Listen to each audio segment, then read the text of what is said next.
Welcome back to Fundamentals of Philosophy. This is part 3 of the 3-part series of lectures for Module 1. In our previous 2 lectures, we saw how what passes for common sense in a given time and place often rests upon implicit assumptions that are at best simply the uncritical prejudices of our society, and at worst, intentional misdirections meant to keep power in the hands of the few. We spend most of our lives sleepwalking through someone else's dream. Philosophy gives us the tools to wake ourselves, to end our dogmatic slumber, to use Kant's phrase, by exposing, at least to ourselves, the hidden premises and contradictions upon which the gears of society turn. And it's when we start exposing those hidden gears publicly that the Empire turns its baleful gaze upon us like the eye of Sauron in The Lord of the Rings. Socrates and Russell both discovered this, though their relative positions within the local class hierarchies led to far different outcomes for each of them. In this final lecture in Module 1, we're going to take a look at the persecution of Russell and the trial of Socrates. We're going to examine the connections between Russell's logical and his political philosophies. We're going to consider Socrates' notion of the examined life and Russell's notion of philosophy as liberation. And we're going to take on the role of the devil's advocate a little bit and turn the critical tools of Socrates and Russell back upon them and examine their own position within the development of the Western philosophical tradition. So let's start out with Russell. There's this famous quote that's attributed to Russell's student, Ludwig Wittgenstein, a very famous philosopher, allegedly said, Russell's books should be bound in 2 colors. Those dealing with mathematical logic in red, and all students of philosophy should read them. Those dealing with ethics and politics in blue, and no one should be allowed to read those. And there's this tendency in a sort of Wittgensteinian spirit to treat Russell's logical work and his political activism as completely separate and unrelated projects. And to an extent, this is understandable, right? Russell's work in analytic philosophy is the model of the professional, erudite academic. The entire superstructure of contemporary analytic philosophy is built upon the work of Russell and Wittgenstein and their contemporaries. They were doing the work that built the modern world. Russell, with his mentor Alfred North Whitehead, is a great mathematician and process philosopher. Together, he and Russell attempted to demonstrate that the whole of mathematics, the whole field of mathematics itself, could be reduced to a specific application of formal philosophical logic. That's a huge project. It was called logicism. It ultimately did not work, but in not working, it managed to establish a lot of tools that are still used today within mathematical set theory that are very important. Russell has a whole paradox in mathematics named after him. Within the philosophy of language, Russell developed a theory of descriptions, which contributed to the development of newer and more powerful tools of logical analysis. He helped build modern logic, and in doing so, advanced the fields of both linguistics and philosophy. And working with Wittgenstein, Russell developed a theory called logical atomism, which demonstrated how any statement, any claim can be broken down into simple atomic components that can be analyzed individually and their relations using formal logic. And this essentially establishes the foundational methodology of early analytic philosophy, this idea of just taking arguments and statements apart into their fundamental atomic units and then analyzing them using the tools of logic. But Russell didn't confine himself to abstract conceptual analysis, though he was very good at it. He also wrote extensively and provocatively on politics and ethics, in a voice and a style that was both accessible and engaging to public audiences, which was pretty rare for a philosopher at that time, and even now. Russell was a fierce critic of the common sense of his time, as you may have picked up on.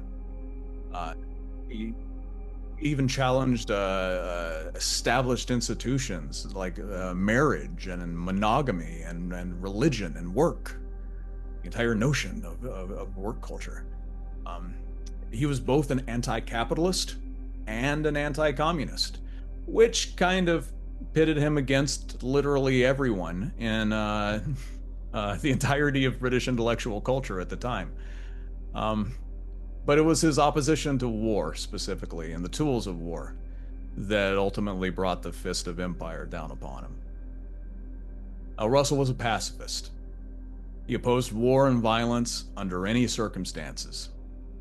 And his participation in anti-war movements cost him his position at Cambridge. They fired him for that.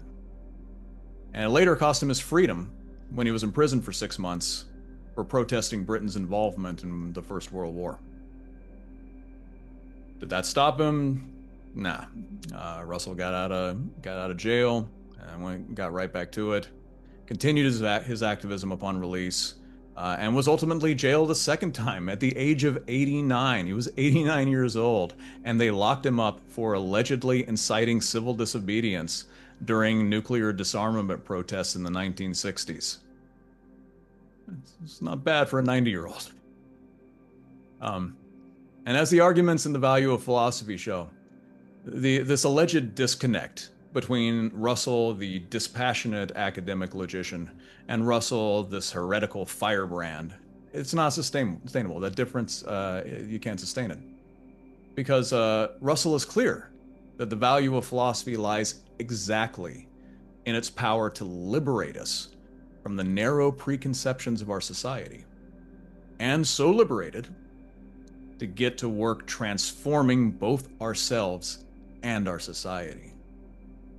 Russell was a critic of vulgar pragmatism, but he was not an impractical man.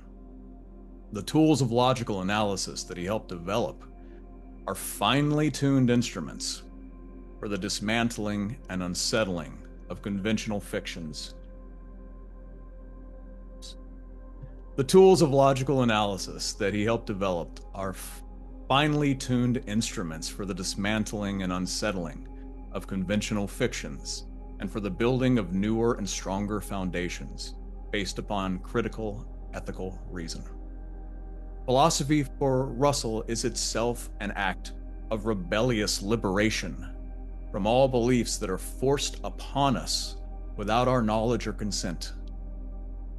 We aim to transcend the narrow and the provincial limits of self-interest and social dogma so that we might approach the objective and the universal perspective, as he puts it, to see as God might see, without a here and now, without hopes and fears, without the tremors of customary belief and traditional prejudice.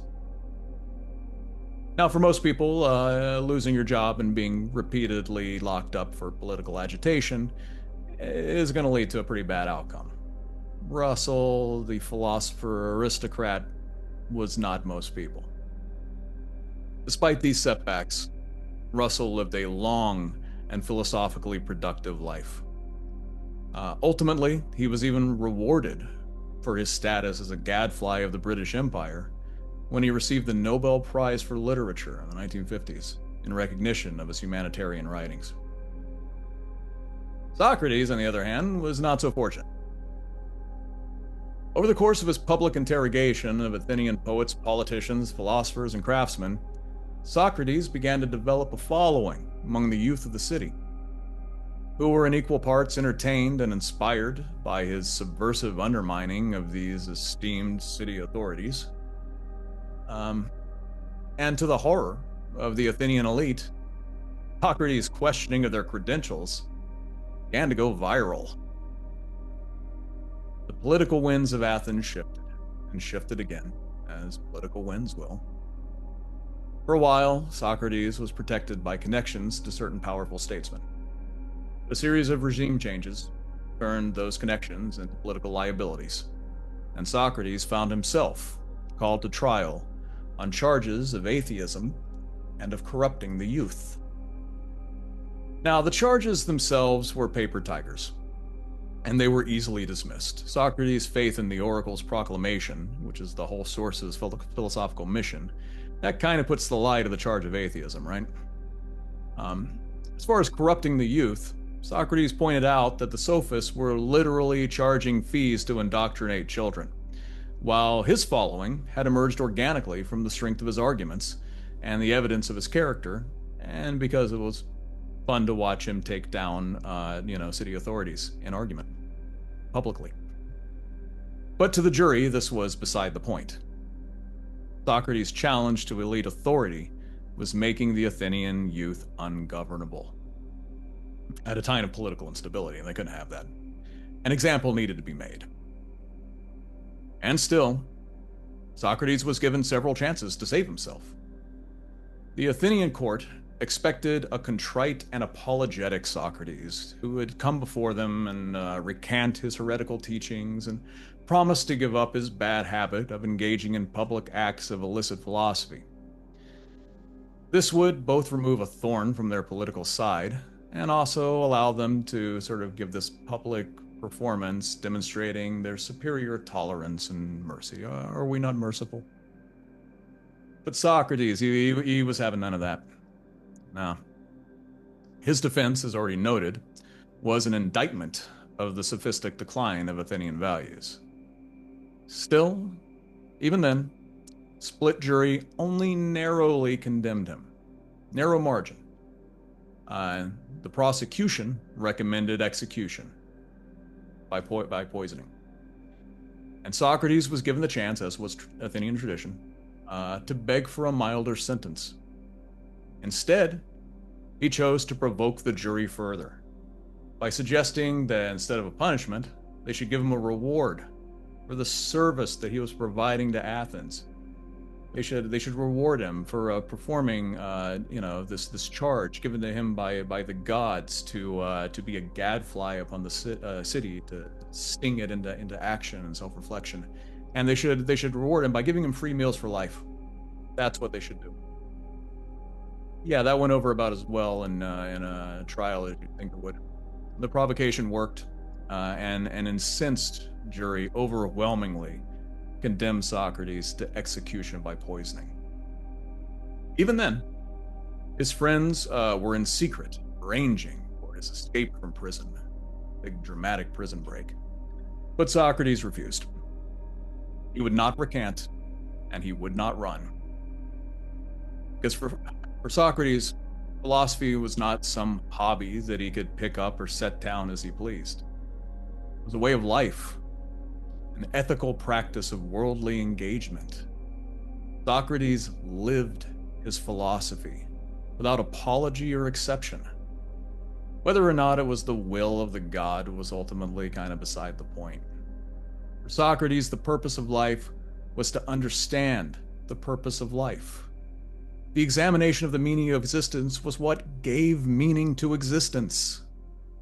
And so, Socrates famously reached voluntarily for the fabled cup of poisoned hemlock, and declared in words that have resonated for over 2,400 years that the unexamined life is not worth living. And so declaring, Socrates drank and departed.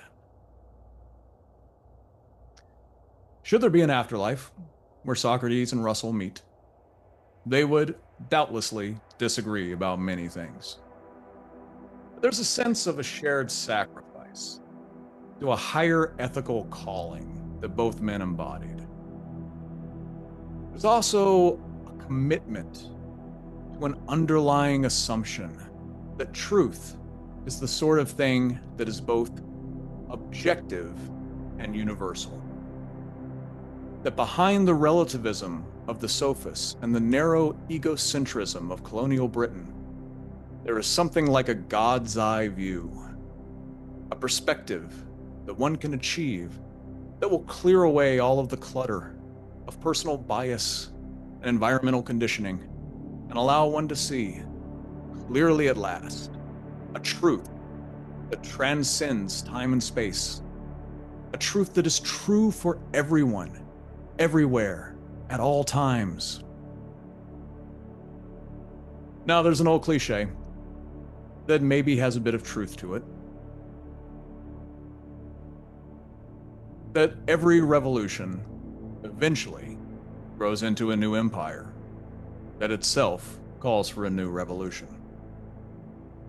And within the grand narrative of the Western philosophical tradition, there is a story beginning with Socrates and passing through Russell of the philosopher as a heroic individual, a tragic truth seeker who alone stands against the collective superstitions of his historical situation, and through great personal sacrifice, reveals to the sleepwalking majority the great and secret universal truth at the heart of the world.